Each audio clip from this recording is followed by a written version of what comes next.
इस इन्वेस्टिगेशन में आपका स्वागत है। चलिए आज एक ऐसी कोल्ड केस फाइल की धूल साफ करते हैं जो 1959 से अनसुलझी है। जरा सोचिए, रूस के बर्फीले यूराल पर्वत, चारों तरफ सिर्फ हड्डियों को कंपा देने वाली सफेद बर्फ और तेज हवाएं, और वहां 9 बेहद अनुभवी ट्रैकर्स का अचानक गायब हो जाना। ये कोई आम घटना नहीं थी, बल्कि एक ऐसा खौफनाक रहस्य है जिसने 60 सालों से दुनिया भर के जांचकर्ताओं की नींद उड़ा रखी है। आज हम एक लीड इन्वेस्टिगेटर की तरह इस केस के हर एक सबूत की गहराई से समीक्षा करेंगे। आज की हमारी इस जांच का ब्लूप्रिंट बहुत सीधा है। हम 1959 की उस रात से शुरू करेंगे, क्राइम सीन के सबूतों को खंगालेंगे, उन अजीबोगरीब मेडिकल रिपोर्ट्स को देखेंगे और फिर एवलांच या इंफ्रासाउंड जैसी थ्योरीज का क्रॉस एग्जामिनेशन करेंगे ताकि समझ सकें कि आखिर ये रहस्य आज भी रहस्य क्यों है। तो चलिए सबसे पहले टाइमलाइन सेट करते हैं और चलते हैं 1959 की उस मनहूस रात में। घटनाओं का सिलसिला एकदम साफ है। जनवरी 1959 का महीना था और इगोर डाइटलोव नाम के एक लीडर के साथ 10 लोगों की टीम एक एक्सपीडिशन पर निकलती है। इनका टारगेट था ओटोटिन पर्वत। अब देखिए, ये कोई आसान काम नहीं था। तापमान -30 डिग्री सेल्सियस तक गिर चुका था। लेकिन ये कोई नौसिखिए नहीं थे, ये सभी पहाड़ों के पक्के सर्वाइवल एक्सपर्ट्स थे। रास्ते में एक सदस्य बीमार पड़ा और उसे वापस लौटना पड़ा, और यकीन मानिए वो इस पूरी कहानी का इकलौता खुशकिस्मत इंसान था। बाकी 9 लोग आगे बढ़े और फिर उनका संपर्क टूट गया। जब काफी दिनों तक कोई खबर नहीं आई तो घबराहट में एक रेस्क्यू टीम वहां भेजी गई। अब हम आते हैं क्राइम सीन पर। रेस्क्यू टीम जब वहां पहुंची तो उन्हें जो दिखा वो किसी बुरे सपने से कम नहीं था। कैंपसाइट की हालत देखकर ही रोंगटे खड़े हो जाते हैं। उनका टेंट आधा बर्फ में दबा हुआ था, लेकिन सबसे चौंकाने वाली बात, टेंट बाहर से नहीं बल्कि अंदर से काटा गया था। जी हाँ, अंदर से। और उनका सारा भारी सामान, गरम जैकेट और यहाँ तक कि जूते भी टेंट के अंदर ही पड़े थे। इसका सीधा सा मतलब है कि अंदर बैठे लोग किसी चीज से इतने खौफजदा हो गए थे कि दरवाजा खोलने तक का इंतजार नहीं किया, बस टेंट को चाकू से फाड़ा और जान बचाने के लिए बाहर भाग गए। और बाहर बर्फ पर जो निशानों की कतार थी वो इस कहानी को और भी डरावना बना देती है। टेंट से निकलकर जंगल की तरफ जो पैरों के निशान जा रहे थे वो बता रहे थे कि वो लोग -30 डिग्री की उस जमा देने वाली ठंड में या तो नंगे पैर भाग रहे थे या सिर्फ मोजे पहने हुए थे। सोचिए, कोई भी सर्वाइवर इतनी भयानक ठंड में बिना जूतों के बाहर क्यों भागेगा? उन्हीं कदमों के निशानों का पीछा करते हुए रेस्क्यू टीम जंगल के किनारे पहुंची। वहां एक पेड़ के नीचे उन्हें पहले 2 शव मिले। ऐसा लग रहा था जैसे उन्होंने खुद को जिंदा रखने के लिए आग जलाने की हताश कोशिश की थी, क्योंकि उनके हाथ बुरी तरह जले हुए थे। वो आखिरी सांस तक ठंड और मौत से लड़ रहे थे। लेकिन रुकिए, असली रहस्य तो तब गहराता है जब हम इन ट्रैकर्स की ऑटोप्सी रिपोर्ट देखते हैं। ऑटोप्सी रिपोर्ट के फैक्ट्स सच में आपके होश उड़ा देंगे।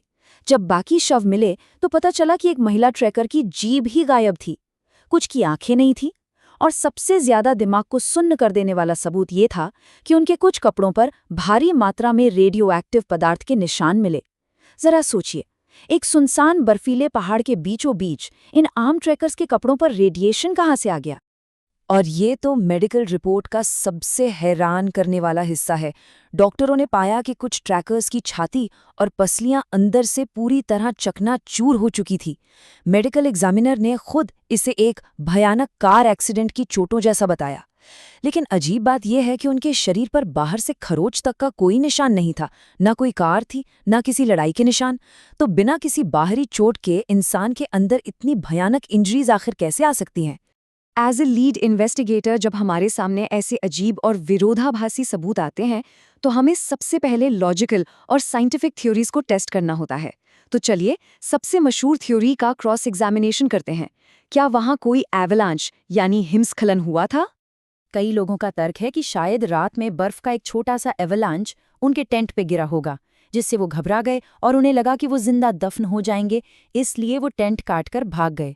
सुनने में लॉजिकल लगता है ना? लेकिन जब हम इसे फिजिकल सबूतों के सामने रखते हैं तो ये थ्योरी ताश के पत्तों की तरह बिखर जाती है। अगर एवलांच आया था तो टेंट पूरी तरह बर्फ में दबा क्यों नहीं था? और सबसे बड़ा सवाल, क्या एक छोटे से एवलांच से पसलियों में वैसी कार एक्सीडेंट वाली भयानक चोटें आ सकती हैं, वो भी बिना बाहर कोई खरोच छोड़े? बिल्कुल नहीं, ये थ्योरी पूरी तरह से फिट नहीं बैठती। चूंकि एवलांच की थ्योरी काम नहीं कर रही है, तो चलिए अकाउस्टिक साइंस यानी ध्वनि विज्ञान की एक बहुत ही दिलचस्प थ्योरी पर नजर डालते हैं। ये थ्योरी इंफ्रासाउंड पर आधारित है। अब आप पूछेंगे कि ये इंफ्रासाउंड क्या है? खैर, पहाड़ों की तेज और घुमावदार हवाएं कभी-कभी ऐसी लो फ्रीक्वेंसी ध्वनि तरंगे पैदा करती हैं जिन्हें हमारे कान सुन तो नहीं सकते, लेकिन हमारा दिमाग उन्हें साफ-साफ महसूस कर सकता है। साइंस कहता है कि ये अदृश्य तरंगे इंसान के दिमाग में बिना किसी लॉजिक के एक भयानक डर, बेचैनी और सिवियर पैनिक अटैक पैदा कर सकती हैं। जरा इमेजिन कीजिए उस रात क्या हुआ होगा। रात का घुप अंधेरा है और तूफानी हवाओं ने कैंप के चारों तरफ इंफ्रासाउंड तरंगे पैदा कर दी हैं। टेंट में सो रहे उन अनुभवी ट्रैकर्स के दिमाग पर अचानक इसका असर होता है और उन्हें एक भयानक पैनिक अटैक आता है। उन्हें लगता है कि उनके आसपास कोई बहुत बड़ा अदृश्य खतरा है। इसी अंधी दहशत में उनका दिमाग काम करना बंद कर देता है। वो टेंट को अंदर से फाड़ते हैं और बिना जूते पहने पागलों की तरह सीधे जमा देने वाली मौत के मुंह में भाग जाते हैं।